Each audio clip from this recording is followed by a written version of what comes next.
Jangan pernah melihat sosok berjubah di pemakaman jeruk purut, apalagi kalau kepalanya tidak ada.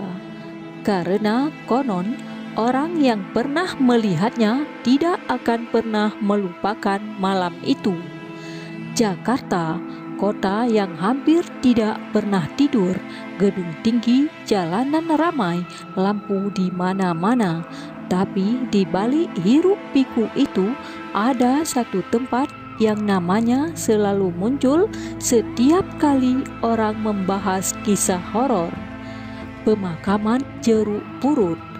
Siang hari tempat itu terlihat seperti pemakaman biasa. Sunyi, tenang, bahkan terasa damai.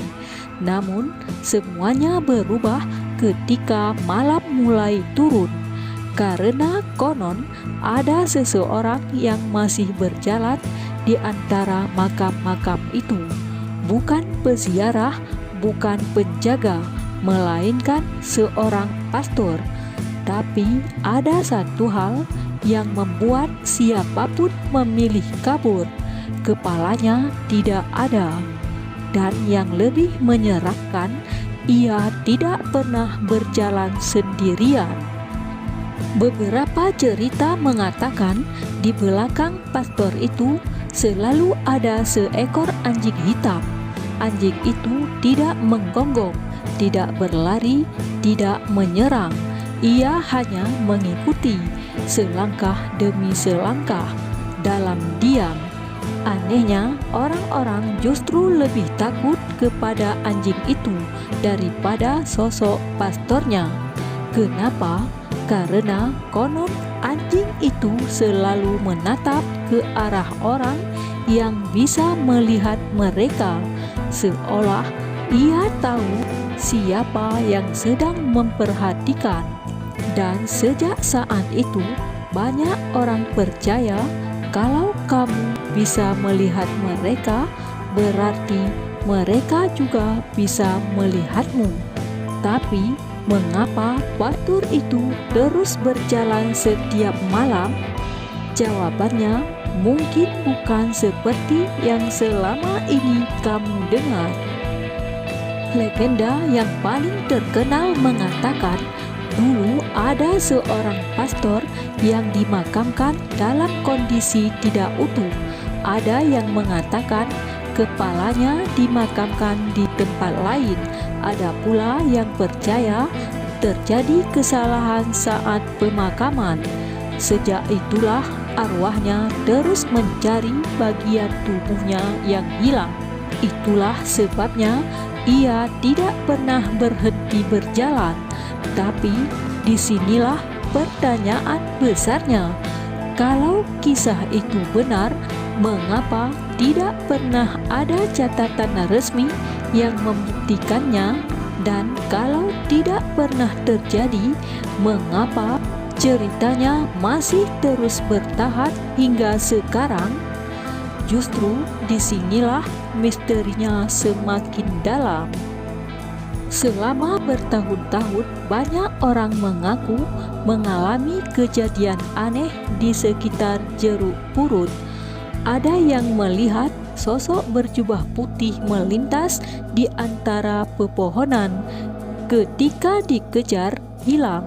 Ada yang mendengar langkah kaki padahal jalan itu kosong. Ada pula yang mengaku melihat seseorang berdiri membelakangi mereka. Saat dipanggil tidak menjawab. Namun ketika orang itu berbalik, yang terlihat bukan wajah, melainkan ruang kosong di atas lehernya. Dan yang membuat cerita ini semakin menyeramkan, kesaksian seperti itu tidak hanya datang dari satu orang, melainkan dari banyak orang di waktu yang berbeda. Kebetulan atau mereka benar-benar melihat hal yang sama? Sekarang coba kita lihat dari sisi yang berbeda. Psikologi menjelaskan bahwa ketika seseorang memasuki tempat yang sudah dikenal angker, otaknya akan berada dalam kondisi siaga. Bayangan pohon bisa terlihat seperti manusia. Kabut tipis bisa menyerupai jubah putih. Suara ranting patah terdengar seperti langkah kaki.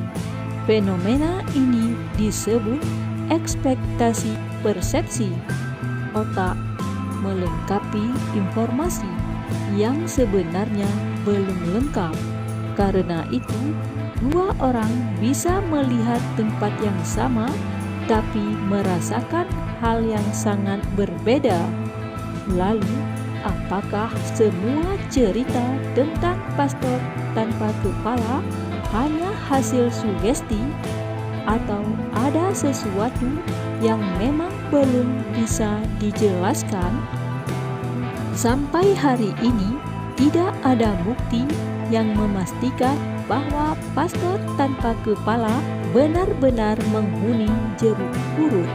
Namun, cerita itu tetap hidup, diceritakan dari generasi ke generasi, dan mungkin itulah yang membuat sebuah urban legend tidak pernah benar-benar mati, karena selama masih ada orang yang takut untuk melewati tempat itu, ceritanya akan terus hidup. Dan sekarang aku ingin bertanya kepadamu, kalau suatu malam kamu sedang melewati jalan di samping pemakaman jeruk purut sendirian, lalu melihat seorang pastor berjubah berjalan perlahan dengan seekor anjing hitam mengikutinya dari belakang, apa kamu akan tetap melihatnya untuk memastikan, atau justru mempercepat langkah sebelum sosok itu berbalik ke arahmu? Kalau kamu suka konten yang membuka sisi lain dari cerita lama, dukung dengan like, subscribe, dan share ke temanmu, karena tidak semua yang terdengar mistis benar-benar tentang hal gaib.